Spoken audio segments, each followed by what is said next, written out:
Et par rapport au syndical qui reste.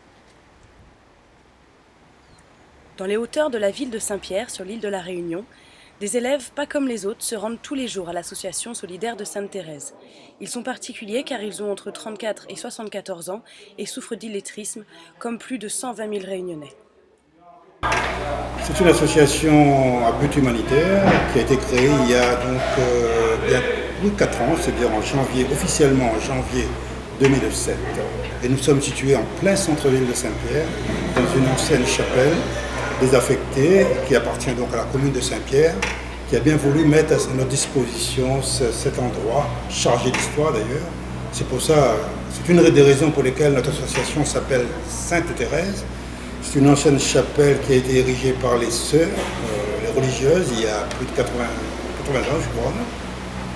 Et quelque part, nous continuons l'œuvre de charité qu'il existait ici. Et nous faisons dans l'humanitaire, c'est-à-dire nous aidons les gens à satisfaire dans un premier temps leurs besoins primaires, surtout les personnes les plus démunies, sur le plan alimentaire, vestimentaire. Donc, si vous voulez, nous essayons de les accompagner, de les recevoir, de les écouter et surtout maintenant depuis 2 ans, faire tout pour que ces personnes puissent marcher tout seules dans l'avenue, dans leur vie si on peut dire. Nous nous sommes rendus compte que beaucoup de personnes qui venaient ici, en plus de leurs problèmes du quotidien, ne savaient ni lire ni écrire. On s'est dit que ce n'était pas possible dans un département français riche, si on peut dire, dans la zone, on puisse encore trouver autant de personnes qui ne savent ni lire ni écrire. Nous, association humanitaire, on se devait de réagir. C'est dans ce sens qu'on a ouvert en 2009 cet atelier de lutte contre l'illettrisme et l'alphabétisation. Longtemps, moi j'ai essayé d'apprendre, mais n'était pas dans la bonne méthode pour m'en gagner à réussir. Alors, moi, tout bien que l'arabe bien notamment, c'est que il faut apprendre bien les syllabes pour connaître après, même pour m'y croyer, pour apprendre à faire une petite recette gâteau. J'ai tout bien faire la cuisine. Quand j'étais petit, l'apprenti c'est des gens. On n'a pas pu aller trop à l'école aussi. Il partait quand on était petit, un peu comme ça, ils mettent en main, ils tirent, ils remettent, ils tirent. Après on fait communion à 10 ans. 10 ans, on l'a pu partir complètement. Et puis, je veux dire aussi, il n'était pas trop dans ma tête. Pour nous, ce n'était pas important, mais quand on grandit, là où il va, il faut tout de l'aide.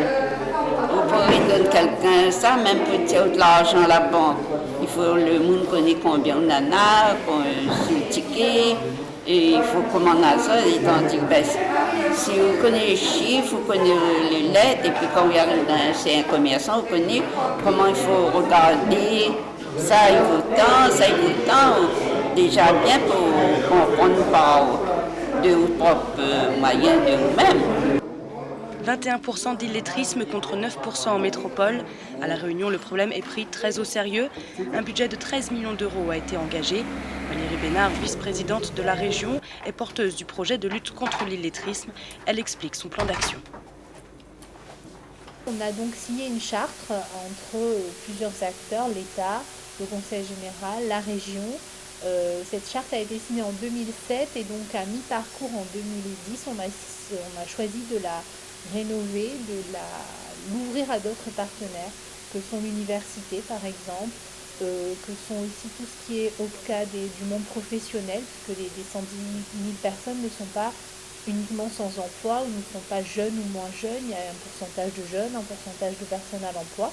Donc cette nouvelle charte a été signée en mai 2010 pour justement permettre d'ouvrir le champ de l'illettrisme à tout le monde, à mettre tous les acteurs possibles autour de la table. C'est assez compliqué, oui, puisque effectivement il y a des parents qui ne savent pas lire et qui donc doivent apprendre à leurs enfants, mais il y a aussi toute l'histoire, on ne se refait pas, c'est vrai qu'on est nous dans cette culture du conte, du chant et de l'oralité, et que le livre c'est pas la première chose à laquelle on pense. Donc c'est vrai que notre défi à nous, c'est de le faire rentrer dans les familles, d'utiliser peut-être le vecteur de la maman comme vecteur d'entrée dans la famille, et donc de sortir le livre de l'école en le faisant rentrer dans les familles réunionnaises. Donc on s'est investi sur plusieurs sujets. Le premier, c'est donc les ateliers de lutte, qui sont de la formation professionnelle. On apprend à lire et à écrire aux gens, mais comme ça ne suffisait pas, on a aussi mis en place un nouveau dispositif qui s'appelle les cases à lire, qui là sont plus de l'ordre de l'affectif. Partir de quelque chose qu'on aime pour aller vers l'apprentissage. Donc on a des associations qui ont plusieurs supports, le slam, le théâtre, mais on aurait pu aller jusqu'à de la couture, du tricot, de la cuisine, peu importe le support, le tout étant qu'il parle à une population jeune, moins jeune, 18-25, 25-30, et que cette population, au bout de 6 ou 12 mois d'activité ludique dans les associations, se disent pour faire ce que j'aime, j'ai besoin de lire et écrire, donc il faut que j'aille apprendre. L'idée, c'est vraiment de redonner aux gens une envie durable d'apprendre. Pas simplement les forcer à apprendre à lire et à écrire, les forcer pour aller vers un emploi. Moi, je pense qu'on doit aussi penser à ces mamans qui ont envie de lire un livre à leurs enfants, à une grand-mère qui a envie de raconter une histoire à son petit-fils. Donc, pas simplement de l'illettrisme pour aller vers l'emploi, mais pour être déjà mieux dans la vie de tous les jours.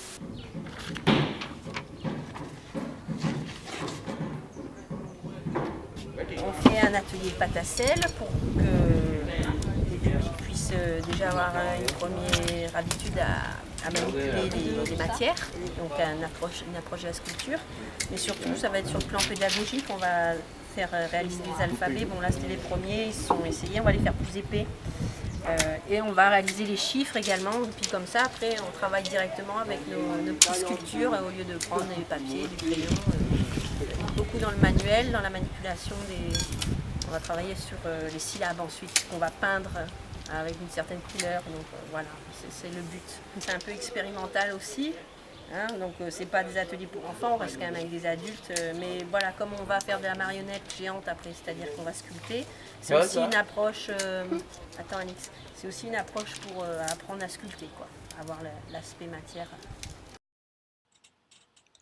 Changement de décor, direction le champ de canne à sucre. Les cases à lire ont chacune leur propre pédagogie. Nolwenn fait partie d'une troupe de théâtre et souhaite, avec son équipe d'animateurs, organiser un carnaval. La mission d'aujourd'hui, ramasser des fleurs de canne pour construire des instruments de musique et décorer un char. Par rapport à ma formation de comédienne et chanteuse, que je participe à Cases à lire, parce que notre association s'est positionnée comme une association qui va travailler avec des moyens ludiques pour redonner la confiance dans la lecture et le calcul aux gens. À la fin de cette récolte des fleurs de canne et d'autres graines, on va faire des instruments. C'est là qu'on va travailler le maths, parce qu'il y aura des calculs à faire, il faut calculer les nombres des morceaux de bichette pour prendre un mètre pour faire le cayambe, et ainsi de suite. À la case à lire de l'étang salé, ils sont à peine 5 à participer aux activités quotidiennes. Mise en place en juin 2011, il leur faut encore du temps pour que les personnes illettrées aient la volonté de pousser leurs portes. Jeudi 8 septembre, à l'occasion de la Journée internationale pour l'alphabétisation, le CIRIL, Centre interinstitutionnel de ressources sur l'illettrisme, organise ses premières portes ouvertes afin de sensibiliser le public à la lutte contre l'illettrisme et surtout de donner des clés aux différents acteurs de ce combat. On a mis en œuvre aujourd'hui 2 ateliers. Un atelier qu'on a intitulé « Jeux théâtraux et plaisir de lire », dont l'objectif c'est d'inciter aux gens qui n'ont pas l'habitude ou qui ont perdu l'habitude de lire, d'entrer à nouveau dans le monde de l'écrit. Et aussi, on a mis en place un atelier de pratique de slam qui est très en vogue, qui rentre dans ce qu'on appelle les arts urbains de manière générale et qui accroche bien les jeunes. Et on sait, notamment à La Réunion, qu'il y a une grosse partie de jeunes qui malheureusement quittent le système scolaire avec des difficultés vis-à-vis de l'écrit. Donc c'est montrer qu'il y a des réponses possibles, des actions qui existent pour accompagner les gens qui sont en difficulté et qu'il y a des centres de ressources, il y a des gens, il y a des financeurs qui mettent en place des moyens pour lutter contre ce phénomène. Je fais des ateliers de slam de poésie, entre autres, et donc aujourd'hui je suis là justement pour parler un petit peu de la pratique du slam dans les ateliers de lutte et de prévention de l'illettrisme. En général, nous va aborder les 3 plans que sont l'expression orale, l'expression écrite et l'expression corporelle. En général, c'est autour de ces 3 axes que nous ça va. Et après, l'évolutif évidemment. Et nous va travailler sur d'abord l'approche du slam, ensuite nous va perfectionner un petit peu tout ça pour finir. En général, nous termine les ateliers par une petite restitution scénique. Et donc nous prouve aussi que peu importe si nous gagnons lire ou pas, écrire ou pas, nous peut slammer. Et nous peut même apprendre à écrire et lire, etc. en prenant plaisir à le faire, notamment en slamant. Aujourd'hui, j'adore écrire. L'écriture n'est pas sans rature ni défaut, mais elle est mon armure protectrice, celle qui transforme les blessures en cicatrices sur qui tout glisse. Elle est mon air. Et maintenant, étant grand, je redescends doucement de mon nuage. Il paraît que c'est normal, que c'est à cause de l'âge si en nous l'enfant fait naufrage.